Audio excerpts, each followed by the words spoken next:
Israel നടത്തുന്ന അതിശക്തമായ സൈനിക ആക്രമണത്തിന്റെ ഭീകരതയിൽ നിന്നും രക്ഷപ്പെടാൻ കഴിയാത്ത ഗാസയിലെ ലക്ഷക്കണക്കിന് പലസ്തീനികൾ ഇപ്പോൾ മനുഷ്യനിർമ്മിത ദുരിതങ്ങൾക്കൊപ്പം പ്രകൃതിയുടെ കെടുതികൾക്ക് മുന്നിലും നിസ്സഹായരായി പകച്ചു നിൽക്കുകയാണ്.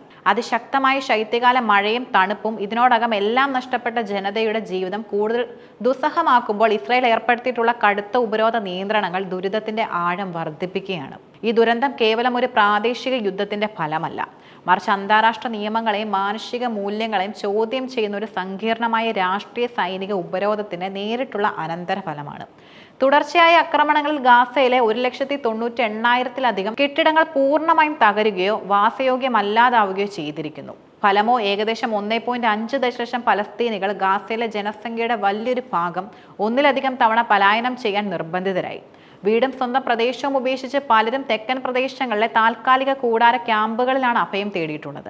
ഈ ക്യാമ്പുകളിലെ ജീവിതം തുടക്കം മുതലേ ദുസ്സഹമായിരുന്നു. ശുദ്ധജലത്തിന്റെ ലഭ്യതയില്ലായ്മ, പ്രാഥമിക ശുചിത്വ സൗകര്യങ്ങളുടെ കുറവ്, പകർച്ചവ്യാധികളുടെ ഭീഷണി എന്നിവയെല്ലാം ഈ ജനതയെ നിരന്തരം വേട്ടയാടിയിരുന്നു. ഇതിനു മേലാണ് പ്രകൃതിയുടെ കാഠിന്യം കൂടി എത്തുന്നത്. കനത്ത മഴ തുടങ്ങിയതോടെ സ്ഥിതിഗതികൾ നിയന്ത്രണാതീതമായി.